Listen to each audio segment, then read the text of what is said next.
All right. For those of you who don't know who I am, my name is Tyler Havens. I serve the fraternity as the Director of Chapter Services. What that means is that anything that has to do with our collegiate chapters runs through the department that I oversee. And what we're hoping to accomplish today is help you understand the updates to our chapter management program, tips for utilizing CMP as a tool for assessing chapter health, identifying ways to prepare for strong chapter health, and then also how the updated hub is going to help you get there. All right. Please, throughout the program, if you have questions, feel free to drop them in a chat, or feel free to unmute and ask your question that way as well. I do have the chat here open in front of me. So many of you have hopefully already seen the new hub, logged into the new hub as you're getting ready for school to start, or your academic year has already started. I want to point out a few things for your that you'll see on your dashboard. The first thing to know about your dashboard is that it is designed to anticipate your specific officer needs at a given time. And so when you log in and you see that high priority items in the top right hand corner, it is not going to look the same for everybody at all times. For example, if there is an invoice coming due, the president, VPCO, and VP Finance are the ones that will see that as a high priority item. It won't show for, say, your vice president for pledge education because it's not relevant to their function in the role. So it's really trying to anticipate your needs and what you are going to need to accomplish at any given time. Um, your current chapter size versus your ideal chapter size. We're working on a couple of different updates to some of these buttons in adding some additional small information, but the chapter size versus ideal chapter size is something that we'll talk a little bit more when we talk about CMP. And speaking about CMP, you have an overall health evaluation gauge right there, right on your dashboard. And for many of these items on your dashboard, you can click in for more information. The hub is not completely new. We do still have familiar faces. So you do still have similar menu items. I believe our team has gotten really close, if they have not already, to adding a home button to that menu. I just haven't been able to update the slide yet. Um, You've got the different types of forms. You've got reporting your pledging ceremony and initiation ceremony, and recruits are looking different, as well as your change in roster. One thing that we're really excited about, and it probably seems really minor, is that we're very excited that the verbiage and the writing and the text is much larger, so you can hopefully find some things easier. We do have some new friends. On each one of our pages in the hub, you should find a little question mark down at the bottom. That, again, when I say new hub is trying to anticipate your needs, that little question mark is a little help section that is designed to provide you help for the page that you are on. So you don't have to scroll through lines and lines of different opportunities. It's anticipating what you are there to do. And on that page, it also will provide you with both video and written tutorials for what you are trying to do. You also, in the top right hand corner, will have a notifications bell. So if there is something coming due, or you have been assigned a task for something, that little bell will light up. And if you're anything like me, you're going right there because you want that little red dot to go away on your phone. So that's a nice little feature, a nice new tool for you. And I think something that is very exciting for our members is that New Hub is more mobile friendly. And so you can do more things and see things more easily on your phones, on your tablets, etc. From a mobile perspective. please know that it is not an app. It is still a website. While you can uh, bookmark the page on your phone and treat it somewhat like an app, it is still a website. So there's going to still be some expectation for login and things like that, even if you bookmark it. So please keep that in mind. Gonna jump in because I'm not seeing any questions about the dashboard at this point. We're a couple of weeks in, so I think a lot of people have been playing with it and sending us questions and telling us about bugs. Please continue to do that either through troubleshooting at dsp.org or hub at dsp.org. We are still taking that information and working with our implementation and tech teams to get you what you need. So let's talk a little bit about CMP. CMP now is, we heard you loud and clear, our volunteers, our students. We talked with a variety of different people about how do we update CMP so that it is more beneficial for everyone, instead of being that end of the year kind of results checkbox. CMP now is a source of ongoing information, and truly evaluating a chapter's health is the intent. So it is not, did we do the thing, yes or no? It is, when did we do the thing? How did we do the thing? Should we be doing the thing again soon? Are we seeing dips and dives and dashes all over the place when it comes to our health indicators and evals? And then another thing that we aim to do for CMP is really, especially for our students, chapter presidents, VPCOs that have historically kind of taken everything on their own because they felt that they needed to, um, and filling out all forms and reports and things like that on behalf of all officers. We have built into the new CMP expectation and accountability measures that can help you delegate and expect you to delegate some of the different tasks that your officers are expected to follow through on. And so, because we know that a chapter where their entire executive committee is working together and following through on the expectations of their role tends to be healthier and working together than that of one or two officers taking on all of the things for their executive committee. We'll dig into some specifics there as we get a little bit deeper into this. But CMP has been organized into 6 different operational areas: officer management and training, member management, recruitment and pledge education, chapter planning and governance, fiscal management, and events and member education. We are going to go operational area by operational area for a quick overview, as well as a couple of specifics that'll help you moving into the new year. But I want to show you a little bit about how the new hub is going to assist you as a tool, and CMP also assisting you as a tool, and how they kind of work together. So as I mentioned on the dashboard, many of the buttons there, gauges, information you can click deeper into. So it's not just a static thing for you to look at. We are working on getting, at least specifically for CMP, we are looking at trying to get the actual numbers in there for you. I am going to show you a place where you can find actual numbers as we stand today, but you can click right into this CMP gauge, and the next screen it's going to take you to is give you a graph of over time your chapter's historical overall CMP health. And then each one of the individual operational areas does have a little gauge there that you can also click further into. And for this example, we've clicked a little bit further into the recruitment and pledge education tab. And so as you click deeper into that, it's going to show you each individual indicator and where the chapter is currently sitting with a health evaluation or CMP score.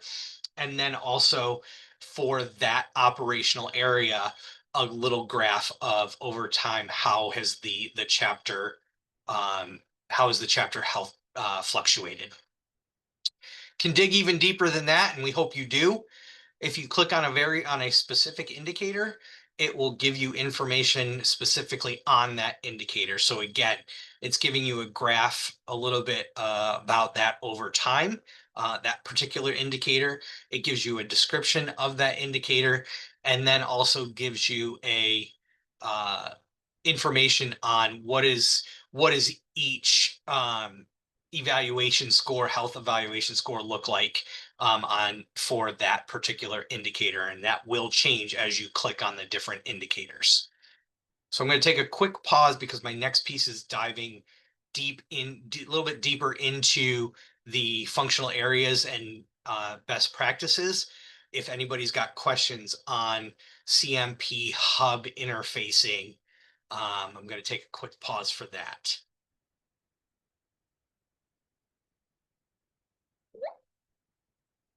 Got a question in here. How do we add events to the hub so we're able to get the forms we need? Is that a feature that still needs to arrive? Yes. We are hounding our implementation and IT teams to get those set for you. One of the things that I will say is that part of the delay in that is that our teams have actually worked with a group of alumni and collegiate students to review all of our forms. So you will see some fewer forms, you maybe see some different forms. You may see some forms that have kind of come together in one, but truly looking at information to report that is going to be relevant and beneficial to the chapter, relevant and beneficial to your local volunteers, and or relevant and beneficial for central office staff to know about to best support you. Does the same thing apply for meeting minutes submission? Not yet available in the hub. That is correct. That is also not yet available in the hub. It is coming, I promise. Great questions. Keep them coming. I'm gonna move on to the next. So let's start with our first functional operational area in officer training and management. So this is going to focus on the different trainings for your officers. So many of you should have received, and if you didn't, let us know. We'll get you there. When you were appointed in old hub or even new hub to your officer role, you should have received an email that has a couple of different links of resources, one of them being the officer training modules that we offer. Those are going to be, I do see questions popping in, so I'm going to finish this thought and I will get to some of those questions. So thanks again, keep them coming in. Those the officer training, those are really good introductions to the officer role from the fraternity side of what is expected for each one of those officers. They're great for you as you are assuming office. They can be great reminders if you've been in office for a term. And if you have members that are aspiring for particular offices, really great opportunity for them to get an understanding about what is expected out of that office before elections and before they run for that particular office, to see if, well, maybe this isn't necessarily what I am looking for in my next role. So that's really what this is concentrating on, as well as you're making sure that you have your standards committee in place and they have completed their training. So this is, again, a lot more of the are you prepared? Have we prepared you? Have we given you the tools to fulfill the responsibilities of your officer role? So before I move on to that next one, I got a couple of questions here that I want to hit. Is there a more concise way to view all CMP requirements and or factors that impact individual scores? More so a list method like the old CMP hub requirements? Yes. Our updated CMP guide should be up and posted on the website soon, as well as on the website. We are still looking for improvements in how we can best make the hub user friendly in that same way. John, I'm gonna take those pieces, and if you've got additional thoughts on how we can make that more friendly, no promises, but send those our way so that we can take them into consideration and see what our teams can do. All right. We got a question here from Mary. Well, we need to go back and submit meeting minutes from old meetings once the option becomes available. That is absolutely a great place to store your meeting minutes. We would recommend that for sure. If you are storing them in different places as well, that is your prerogative to do. But we always recommend utilizing the hub for that kind of storage space, and we can talk a little bit about how you can do that. Also have another question here from Mary. Again, thank you for these questions. Love them. I am passing whenever I get these, I'm passing them on to our teams if I don't have an answer. So also for officer training, I ran the report to see which officers completed their modules, and it said I hadn't done mine, which I have, and other officers that I know submitted theirs also didn't show up. I'm going to ask Mary or anybody else that's having an issue with their officer report, send us an email at troubleshooting@dsp.org or hub@dsp.org, either one. That may, because I know that it is working for in some ways and not working in others. And if you've got names of individuals that you know have completed it, please send those along as well. We've got a couple of different things that we can look at, and that will help our tech team work out any of the bugs that they might be experiencing that we don't know that we're actually experiencing. So please send those types of things right along. As again, it's also helpful to get the names of the individuals that you think have completed them as well, so that we can do that back end. Again, great questions. Keep them coming. I'm going to move on to our next functional area is member management, and it is exactly what it seems. It is are your rosters up to date? Are you retaining your members through a variety of different engagement opportunities? Are they sticking around and not being expelled or voluntarily withdrawing? Are you looking at other opportunities for if you're dealing with an individual discipline issue, behavior correction rather than simply expelling, and exploring all of those options? I do recognize that for some people, if you have taken a look at your member roster and how that looks, can be a little bit overwhelming. I do want to point out that in the top right-hand corner, right next to where it says change roster on your screen, that is a little toggle button to change into list view so that you don't have to scroll, especially for it. For instance, this chapter with 133 members, that's a lot of digital space to be scrolling through to find information or individuals that you are looking for to do the things. So if you're like me, I immediately turn it right to list view, so that I can see what's a better list that's for me and the way that I function. Okay. Moving on to recruitment and pledge education. So this is where many of the functions of Old Hub are going, for those of you that are familiar with it, are going to be similar, but the buttons look a little bit different and how it is calculated is a little bit different. So you still need to submit your pledging ceremony within 2 days. You still need to report your recruits ahead of time, and they need to complete their verifications, pledge profiles ahead of time before that pledging ceremony. We still need to get the initiation ceremony within 14 days. You still have to order badges and have enough for those that you are initiating. Please pay attention to that badge count that is on your dashboard. That is the true number of badges that we believe that you have in your inventory to hand out to new initiates. Keep in mind, you may have more physical badges in your hands or in your possession. They may have been turned in by members that have just walked away from your chapter or have been expelled from your chapter. Those are actually those remain property of the fraternity, and not the chapter. And so there's a couple of different ways to rectify that situation. Is you can send those to the central office, any extras that you have, or if you'd like to keep them in your possession and hand them out, we can absolutely invoice them, invoice a chapter for them so that we get the badge number and badge count correct. So please keep in mind and remember that if somebody's turning in a badge, that is not one for you to hand out, because the pledge fees that you charge your pledges, $50 of that does go towards their badge. Okay. Um,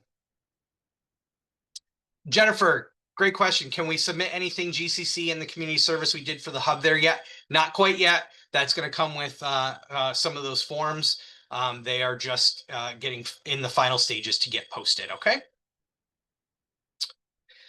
Chapter planning and governance. This is where you as organizational and chapter leaders will have some ability to utilize CMP and Hub as an accountability measure for and delegation opportunity for your executive committee. This particular example, we're talking about what used to be called strategic plans. We now call them officer operation plans. Those should be available, should be coming available to you soon. It is still fine and great for chapter presidents and VPCOs to submit those officer operations plans for their other officers or for the other officers. But we know that it is a positive thing, and chapters are healthier and stronger if everybody's kind of pulling their own weight. And so if you take a look at, hopefully your screen is big enough, and I'm not covering it wherever I am on your screen, that exceptional and that strong health is showing very specifically all officers have submitted their own forms. Okay, so it's not bad, and it should be done by VPCOs and presidents if it's not happening with other officers, but it's always better if the other officers are submitting those on their own. Please also look, this is where you will also see individual scores, and where we have that set up right now. You can find this at dsp.org/CMP. You can get those actual scores on the on where you stand in each individual metric right on that page. Okay.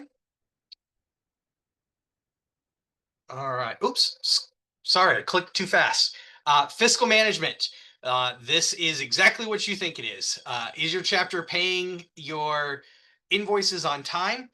Looking to make sure that you don't have any debt to the fraternity at least?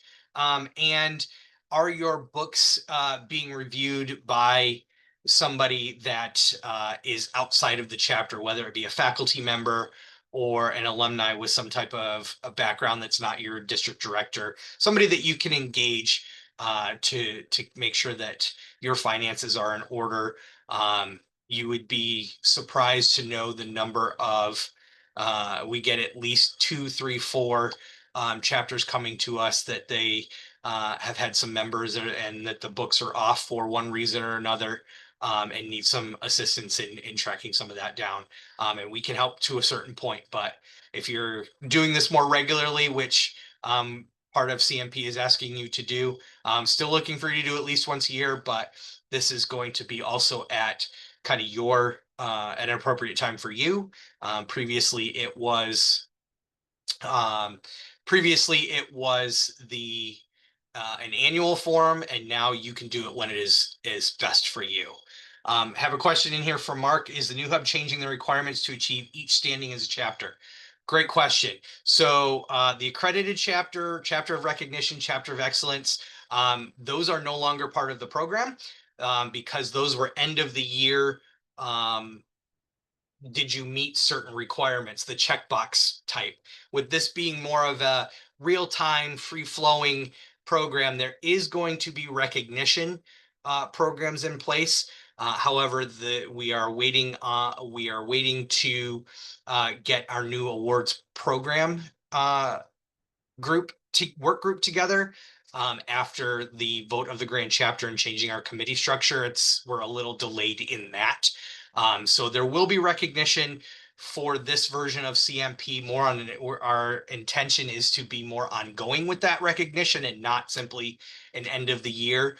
Because in old CMP, and this is great. We love this for our chapters. A lot of people that put in a lot of hard work and whatnot aren't the people aren't necessarily people there at the end of the year. And now those that are in office can get recognized at the time that they are doing the work is the intention moving forward with this program.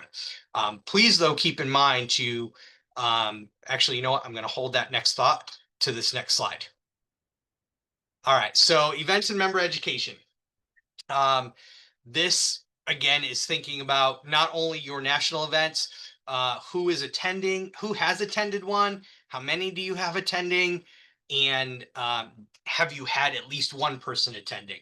Those are kind of the goals of um, looking at national events under this new CMP. We want to spread the wealth amongst your chapters, so not necessarily sending all the same people when you have the resources to send multiple. Keep stock and keep track of who has attended an event, pardon me, previously. That plays a role in your CMP health evaluation, as well as are you simply having somebody attend the event. Keep in mind you're planning and budgeting for those national events. That's a place that your VP Finance is going to come into place. DSP.org/events has all of our events already on the calendar, so you can see where closest ones, what the registration costs are, and if you're going to need overnight accommodations or lodging, or rental cars or anything of that nature, you can start to plan for that now if you haven't started planning for that already.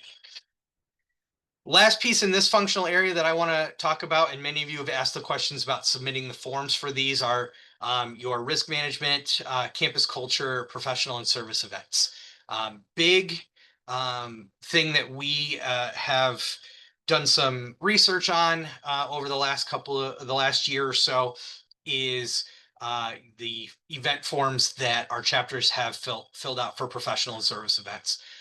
Our chapters are doing great events. You all are doing wonderful events, and your members that are attending those events are seem to be getting value out of those, and that's fantastic. And we love that, and we want you to keep doing that. What we did find is that 60% of the events, professional events that were reported throughout the year, less than half of the chapter attended those events that were reported. Now, I'm not saying don't report things that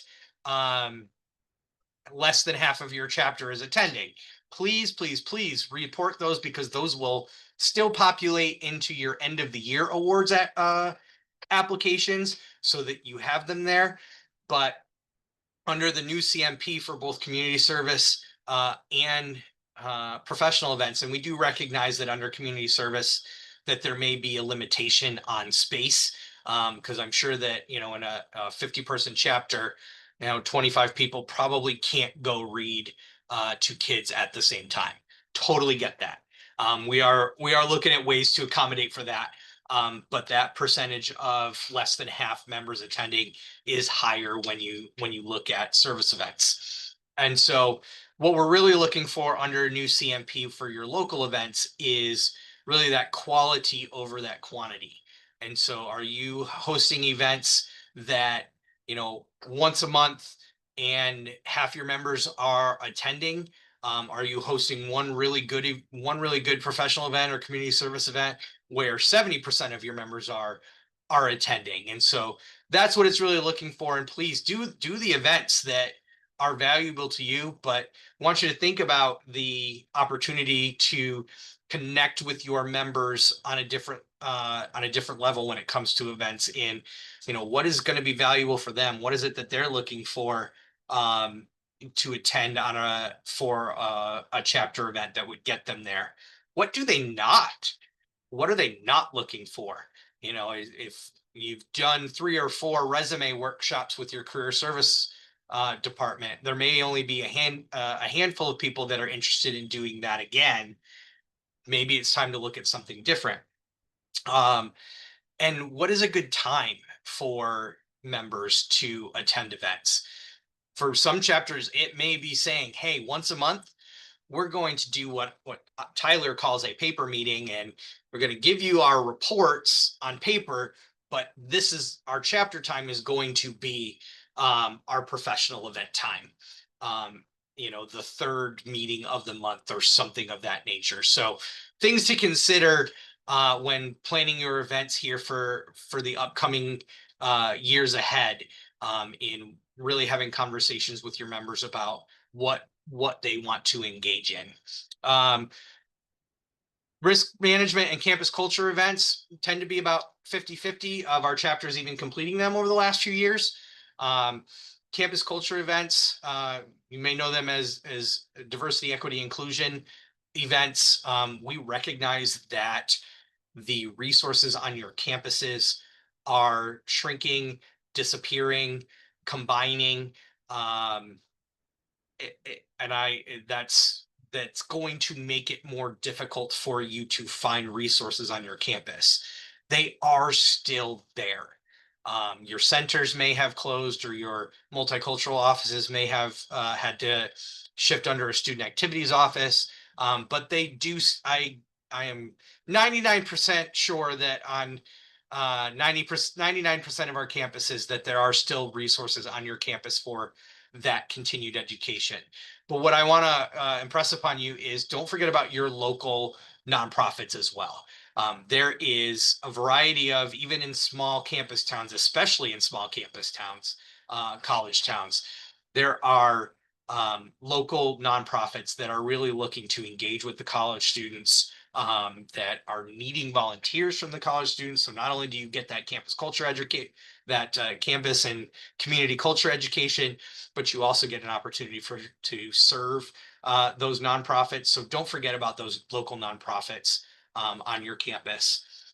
And then from a risk management standpoint, I know the idea of risk management is a tough one to comprehend ever being enjoyable or fun. Your district director, or one of our staff getting in front of a chapter reading the Delta Sigma Pi risk management policy is boring as heck. And I do my best to spice it up, but there's a variety of different ways that you can get risk management education on your campus, because that benefits them too. Many of your counseling centers, wellness centers, student activities offices, or even your campus police have just an online form that, if you're looking for a risk management type of program, alcohol and other drugs office, many campuses have as well, or AOD, that they've got programs that all you need to do is fill out a request form, what kind of program you're looking for, and when and where they can do it for you.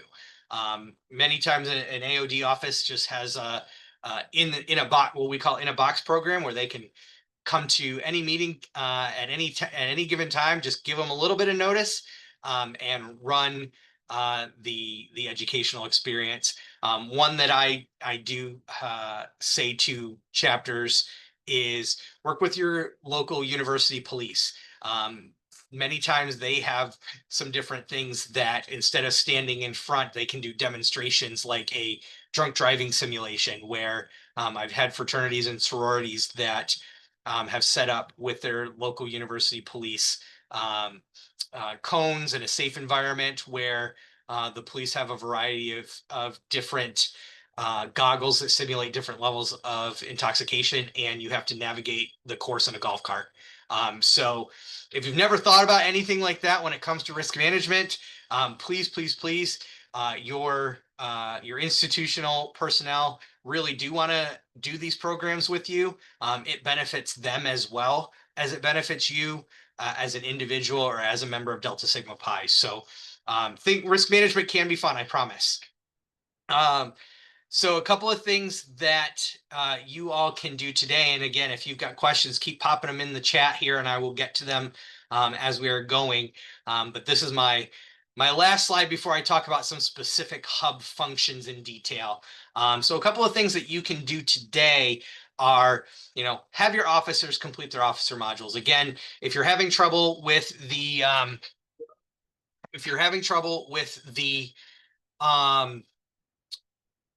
the reports, then please send an email to troubleshooting@dsp.org, or hub@dsp.org with the issues that you are having, and or things that you were expecting to see.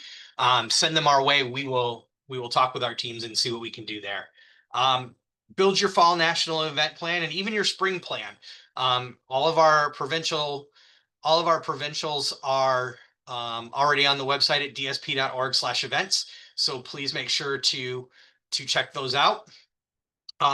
New member goals and ideal chapter size. So your district directors, your chapter advisors, and I think your chapter presidents and chapter presidents, if you didn't get this message, please let me know and we will get them. So new member goals and ideal chapter size are numbers that are set based on evaluations of your campus enrollment, business school enrollment, full-time undergraduate, part-time undergraduate, all of the data that we can find.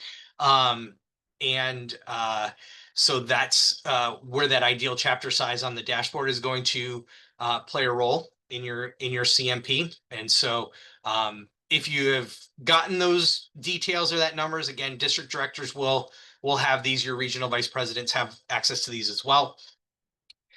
If something seems completely out of whack, please reach out to me and I will talk you through where the calculation came from and or discuss what adjustments that might need to be made to those numbers.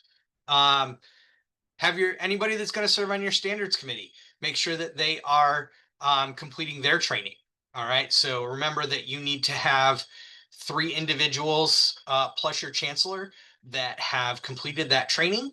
Until that happens, your provincial standards committee is going to be in charge.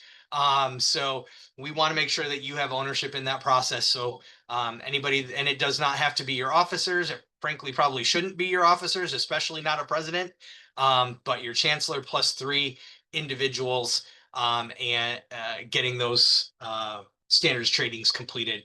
And then the last piece is, again, what I was talking about with events. Have conversations with your members. Do some surveys if that's the best method. Have some one-on-one conversations with some more of your experienced members, your veteran members, some of your newer members, finding that blend of events that are going to be beneficial and valuable for their continued development and education. Okay, before I jump into hub functions, I am going to pause for any questions that are out there. For those of you that are interested, I will tell you that the hub functions that I will be talking about are roster management, so making changes to your roster, changing officers, and now I have forgotten what the other 2 functions I have in my slide deck are. So I'm going to pause for just a second for any questions that I have before I jump into the specific functions. How can you see your ideal chapter size? Mark, we are working on getting that put right on the button that says ideal chapter size versus chapter size. So we're working on getting that up there for you. If you have those questions, you can start with your district director. They should have gotten and or your RVP. And if they can't seem to find it, come to me. I can help you. I can help you find that.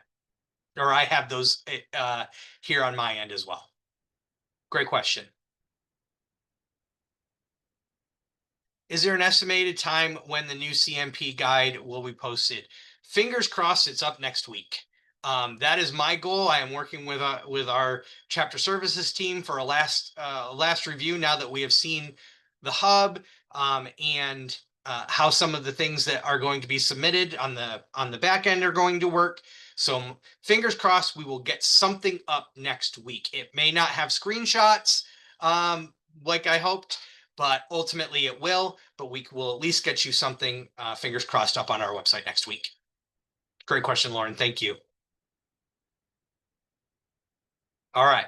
Keep the questions coming on anything. I'm going to jump into the specific hub functions that I have for you. So here are some of the things that we have been asked about from the chapter services side so far that we can show you and make sure that you have an understanding of how to make happen. So we're going to start with officer updates. So if you have officers that didn't get inputted into the hub at the end of last year, so you need to put them in this year, or officers that unexpectedly are no longer going to be enrolled for whatever reason, and you need to replace them with a new officer after an election, here is how you're going to make that happen. Is first, log into the hub and then click the officers button. Again, this is one of our familiar faces in the new hub compared to the old hub.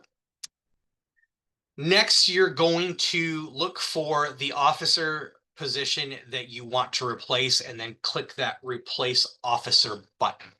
All right, so you're going right to that specific officer. Look at that handsome senior vice president for our test chapter. You're going to go ahead and hit that replace officer button, and then it's going to take you to the screen where it's similar to our old hub. For those of you that are familiar with it, that you are going to search for the member that you're looking to replace. So as you start typing, and again, this is a great new hub is a great tool for people who know what they are searching for or have an idea what they're searching for, because again, even in your top search bar, it's going to try to anticipate what it is that you are there to do. But you're going to search for that member that you want to replace them with, enter the date that replacement is supposed to be effective. For most of the time, it's going to be the date that you are doing it, and then go ahead and click that complete officer replacement, and that will change your officer. So not too bad, not too different. But again, if you've got to do that, this is how you will make that change. Roster updates. Oh, I've got a question in here. How can we add new officer positions? I have two of our chairs on here that are automatically popped, but it's missing one of our chairs.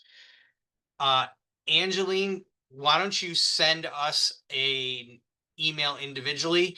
Because it was my understanding that we were going to maintain that only the nationally recognized officers, and only one of those nationally recognized officers, you would be able to populate. So that may be a change that I'm not aware of. So if anybody is having the option to add chairs or putting some additional things in, please shoot us an email. Ask us the questions about it, because that is a new question that I have not seen yet, and we will get some answers for you. So, Angeline, thank you for that question. Appreciate it.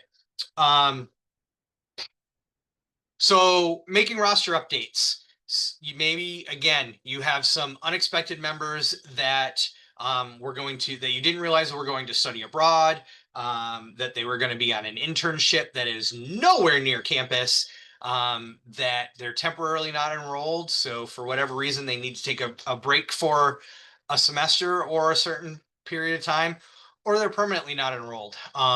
So maybe they've transferred, so they're no longer attending your university. Most common is going to be reporting graduates to the hub.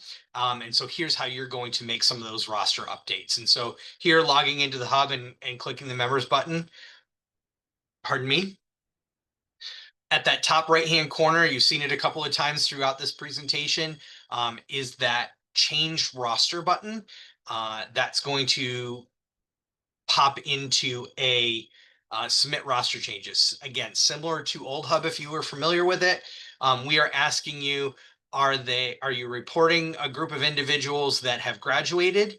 Are you reporting a group of individuals that are studying abroad? Are you reporting a group of individuals that are on an internship that's nowhere near campus? Are you reporting individuals that are temporarily not enrolled, or individuals that are permanently not enrolled?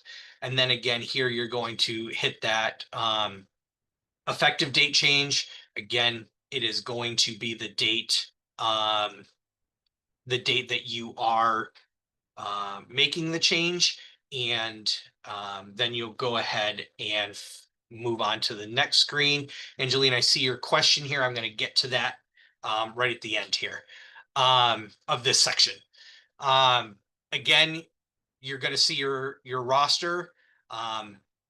The difference here in the change in membership status is going to be that little itty bitty toggle switch that is circled in green on your screen. We have asked our teams to make that a little bit bigger, so it's a little bit easier for you.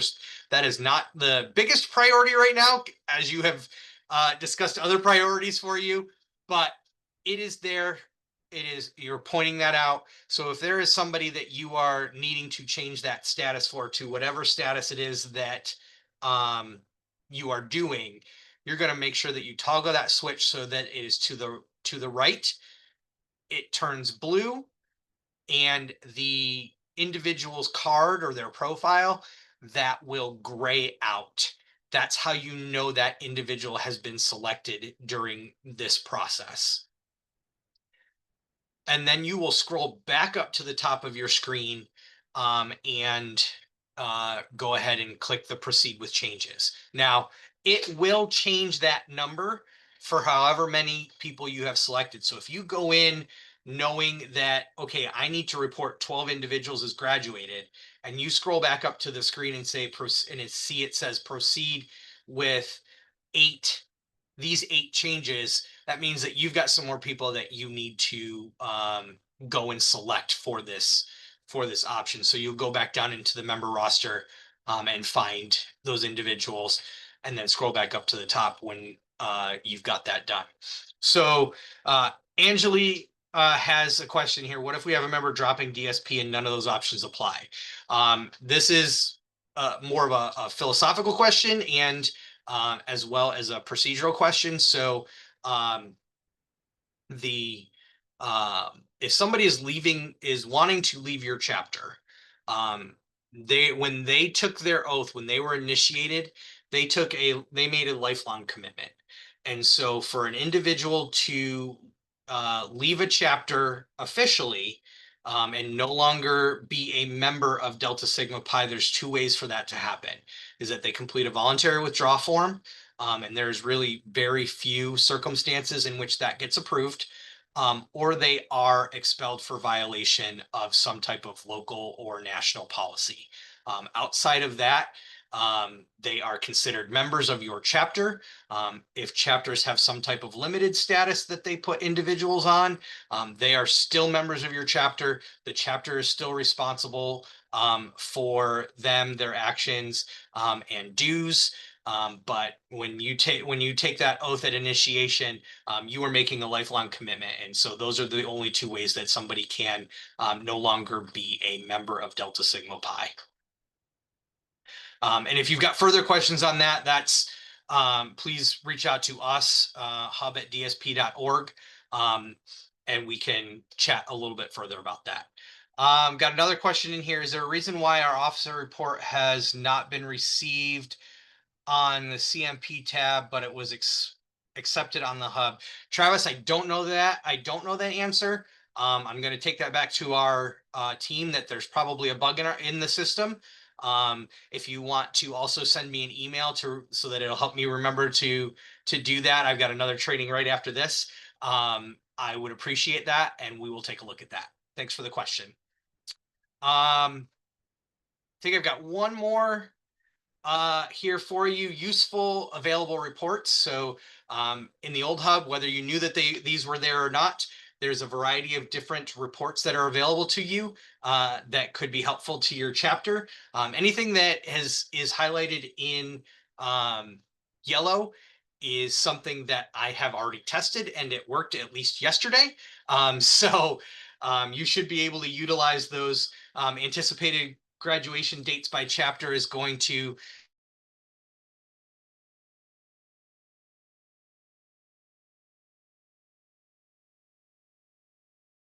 that. So if you've got individuals that are saying that they are graduate or reported that they anticipate graduating on June 1st, 2026, you'll see a little number of those individuals. So that'll help you in planning and thinking about ideal chapter size and recruitment, and what you all need to do to maintain chapter sizes and or grow.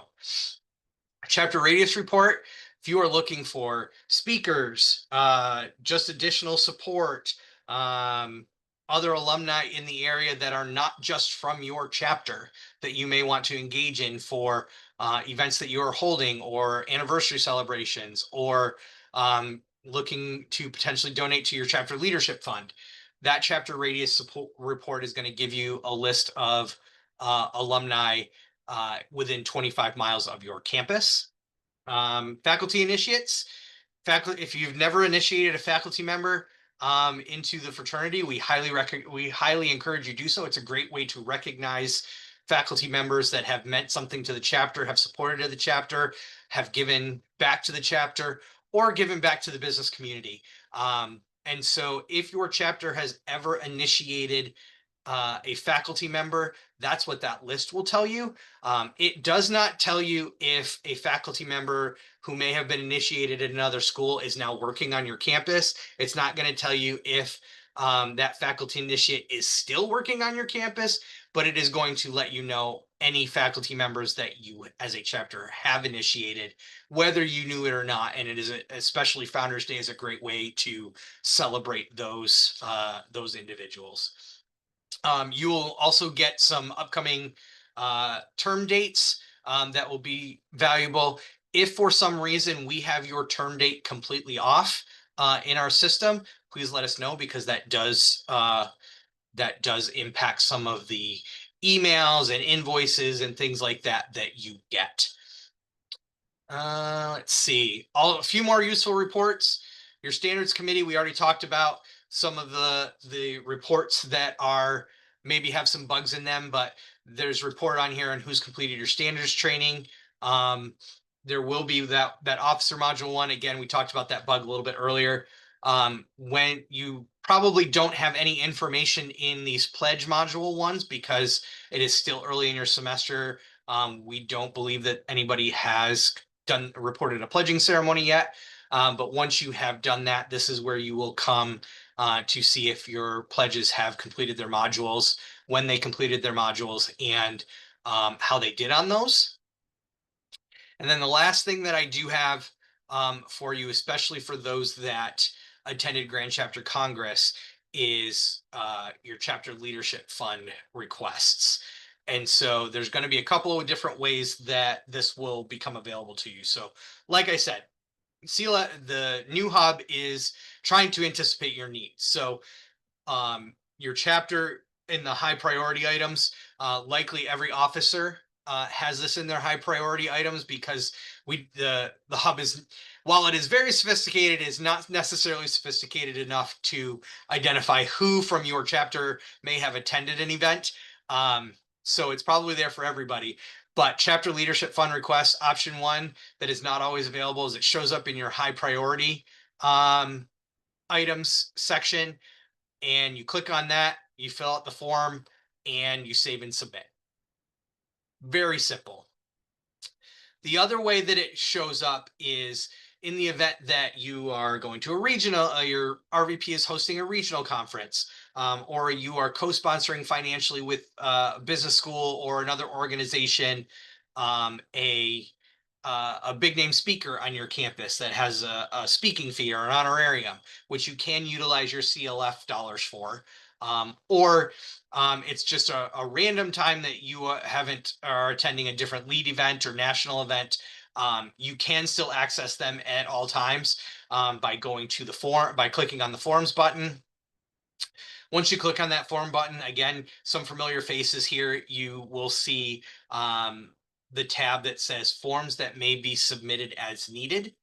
And that's where you would find your CLF request forms. Again, nice that the font has gotten bigger so that you can hopefully find that a little bit easier.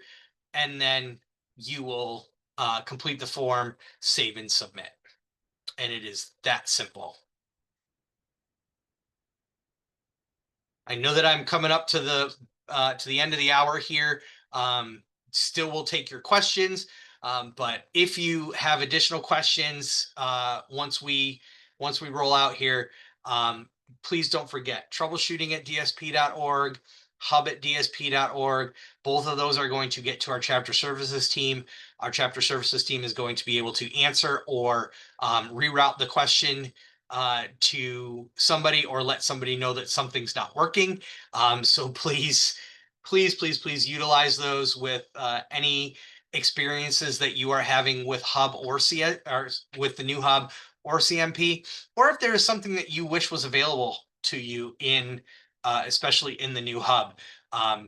As I said, our teams are still looking at ways to improve the experience. So while I can't make any promises, we are happy to take suggestions for anything that you might be looking for. Thank you, James. I spelled troubleshooting wrong. Hopefully, I spelled it correctly on all the other slides. I will fix that for the next one.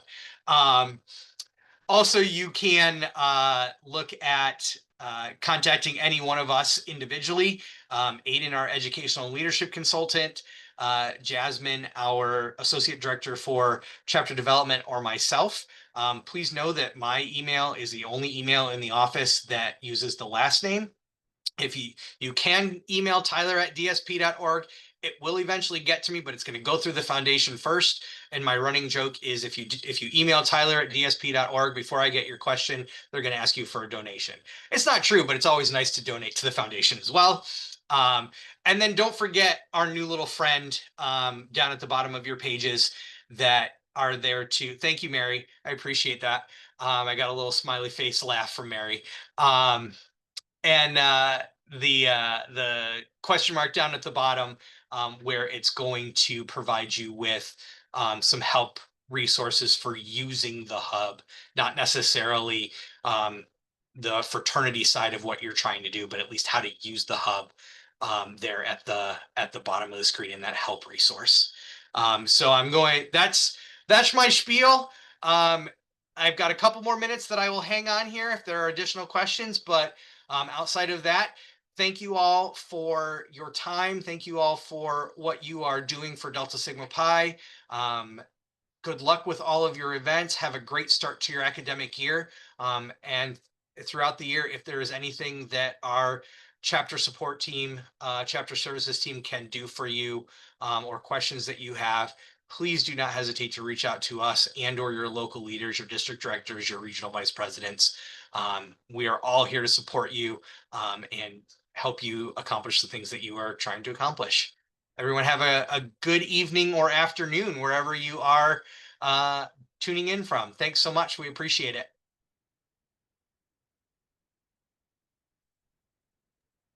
I just had a quick question, just so that I understand. Yeah, We don't have the forms yet for to help with our the dashboard, right? We don't have any of those forms yet. correct. Okay. The individual event forms are not yet available to you in the hub. So whenever we do them, just take notes of everything so that once those are up, we can submit them. Okay. Correct. Okay. Yes. Thank you. Just Great wanted to make question. sure. Yep. Yeah, Thank sorry. you. Yeah, of course. Have a good night. You too. Oh, and you have a cute dog, by the way. Thank you. I saw him in the background like halfway through. I was like, oh my God. Yeah, she's usually pretty good. She only flips over once or twice, and that's what catches people's eye when she Yeah, flips I didn't over. even notice it. Night, sir. Thank you.